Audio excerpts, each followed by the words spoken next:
ప్రియులారా, ప్రార్థన చేసుకుందాం. పరిశుద్ధుడా, మీకే స్తుతులు స్తోత్రాలు చెల్లిస్తూ ఉన్నాం. ఈ ప్రాతకాల ఆరాధనలో తండ్రి, మీ సన్నిధి నిత్యము మాతో ఉంచండి. ఆరాధన అంతటలో మహిమ ఘనత ప్రభావాలు మీకు ఆరోపిస్తూ యేసు ప్రభు వారి పరిశుద్ధ నామమున వేడుకొనుచున్నాము తండ్రి. ఆమేన్.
ప్రియులారా, ప్రభు పేరట మీకు శుభాలు. జన్మదినాలు, వివాహ దినాలు జరుపుకుంటున్న కుటుంబాలకు యేసుక్రీస్తు ప్రభు పరిశుద్ధ నామమున పండు prince and sisters YouTube channel ద్వారా శుభాలు మీకు తెలియజేస్తూ ఉన్నా. మీ కొరకు ప్రార్థన చేస్తా ఉన్నా. దేవుడు మిమ్మలను దీవించునుగాక. మంచిదండి, మీరంతా క్షేమంగా ఉన్నారు కదా. మరి ప్రాతకాల ఆరాధన కొరకు ఏర్పాటు చేయబడిన దైవ వాక్యాన్ని కలిసి చదువుకుందాం. అందరము కూడా పరిశుద్ధ గ్రంథాలు తెరచి యాకోబు పత్రిక 4వ అధ్యాయము 7వ వచనాన్ని కలిసి చదువుకుందాం. 7వ వచనము, కాబట్టి దేవునికి లోబడి ఉండుడి, అపవాదిని ఎదిరించుడి, అప్పుడు వాడు నీ యొద్ద నుండి పారిపోవును. అపవాదిని ఎదిరించుడి, అప్పుడు వాడు మీ యొద్ద నుండి పారిపోవును. ప్రియమైన దేవుని కుటుంబీకులారా, అపవాది అనగా పరిశుద్ధ గ్రంథములో సాతాను అని ఫుట్నోట్లో ఇవ్వబడింది. ఈ అపవాదికి సాతాను అను పేరుతో మరి ఒక పేరు శోధకుడు అని పిలువబడుతూ ఉన్నాడు. ఈ అపవాది ఎక్కడ ఉంటాడు అనే ఆలోచన చేస్తే వాడు లోకమంతా కూడా వ్యాపించి ఉంటాడు. అపవాదికి ఒక రూపము అంటూ లేదు. ఏ విషయాలలో మనకు తప్పుడు ఆలోచనలు కలుగుతూ ఉంటాయో ప్రతి తప్పుడు ఆలోచన కలుగుచేవాడు అపవాది, సైతాను, శోధకుడు. అయితే వాడి రూపము మనం చేసే ఆ చెడ్డ పనిలో ఆ రూపములో వాడు ఉంటాడు. కాబట్టి దేవుని యొక్క వాక్యము ఈ ఉదయకాలం మనతో సూటిగా మాట్లాడుతుంది. అపవాదిని ఎదిరించుడి, అప్పుడు వాడు మీ యొద్ద నుండి పారిపోతాడు. ప్రియులారా,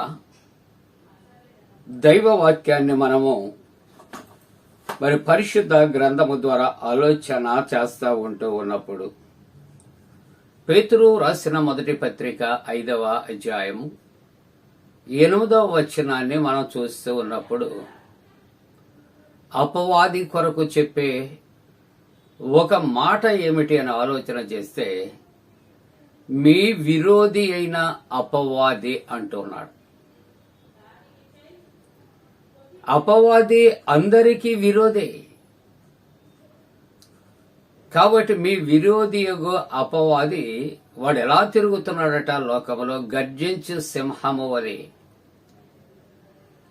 ఎవరు దొరుకుతారా వారిని మృంగాలని తిరుగులాడుచూ ఉన్నాడని పేతురు పత్రికలో దైవవాక్యము సెలవిస్తూ ఉంటూ ఉన్నది.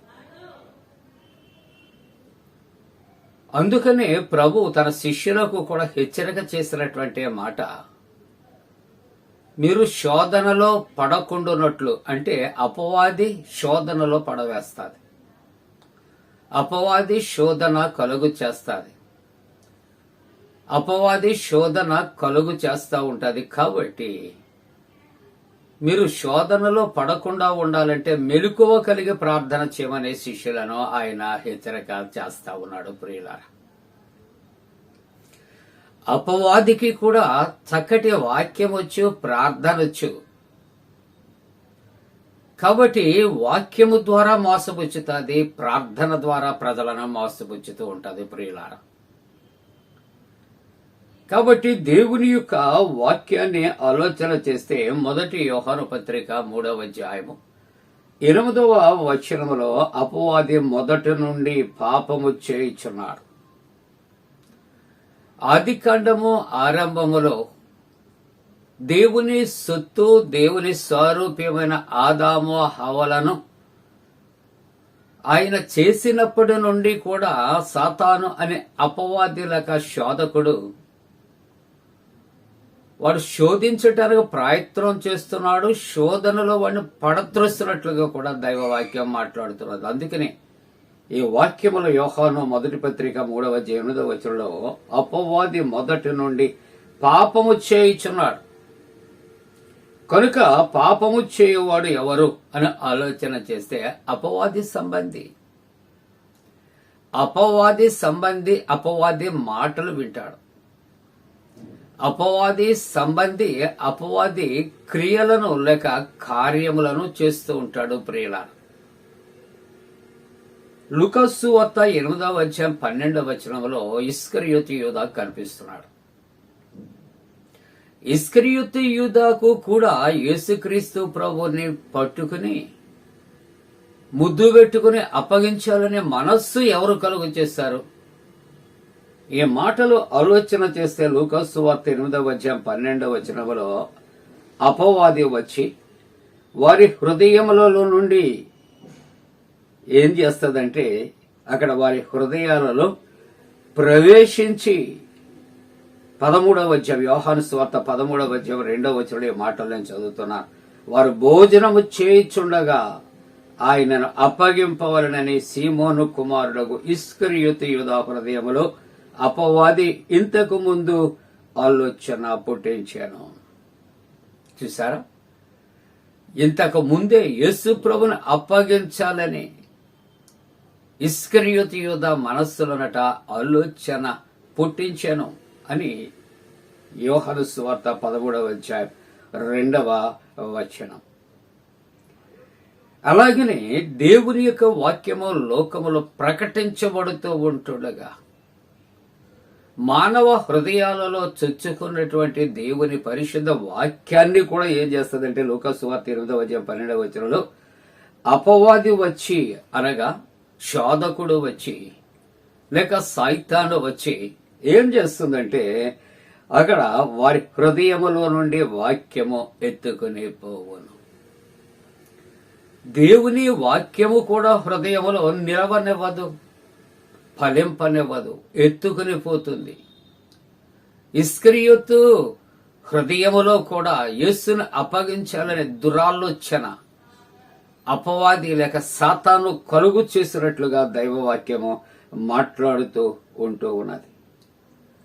అందుకని మత్తయి సువార్త 4వ అధ్యాయం 1వ వచనంలో చూస్తున్నప్పుడు అప్పుడు యేసు అపవాది చేత శోధించబడుటకు ఎత్తైన కొండ మీదకు కొనుపోబడ్డాడు. మనుష్యులను మోసపుచ్చటమే కాదు, శోధించటమే కాదు,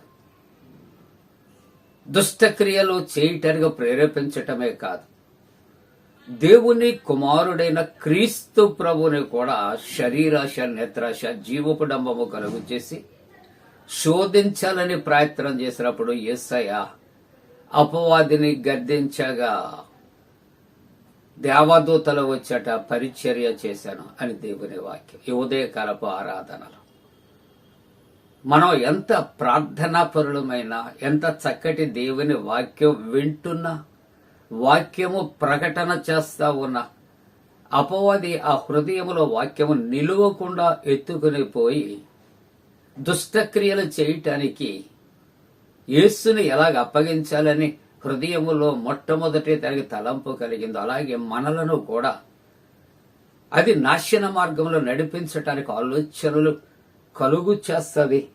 ఎందుకంటే దేవుని కుమారుని శోధించి ఉంటుడుగా మనుష్యులము ఏపాటి వారం. కాబట్టి దైవవాక్యం అంటుంది, ఇదిగో అపవాదిని ఎదిరించుడి, అప్పుడు వాడు మీ ఎదుట నుండి వాడు పారిపోతాడు. కాబట్టి ఎఫెసీ పత్రిక 4:27 అంటాడు, అపవాదికి చోటు ఇయ్యొద్దు.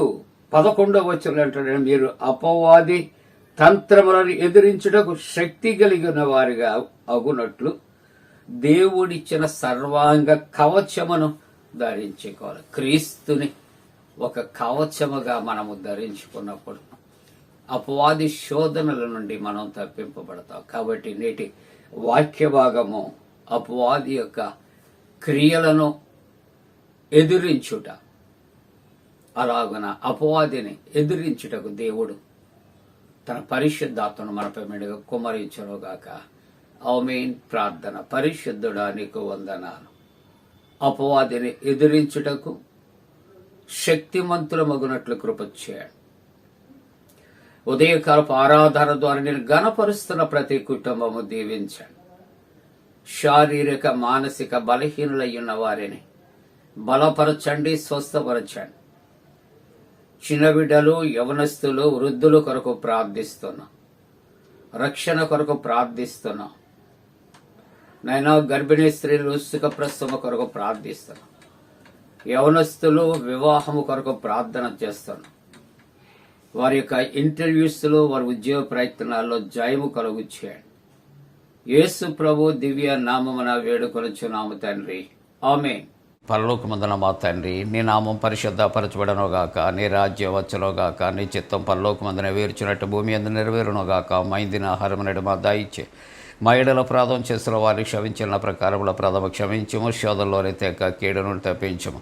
రాజ్యము, శక్తి, మహిమ నిరంతరము నీవే ఉన్నవి. ఆమేన్. మన పరమ తండ్రి అయిన దేవుని యొక్క ప్రేమయు, ప్రభువైన యేసుక్రీస్తు ప్రభు కృపయు, పరిశుద్ధాత్మ యొక్క అన్యోన్య సహవాసము ప్రాతకాల ఆరాధనలో ప్రభువుని ఆరాధిస్తున్న ప్రతి కుటుంబానికి తోడుగుండి సంరక్షించి కాపాడునుగాక. ఆమేన్.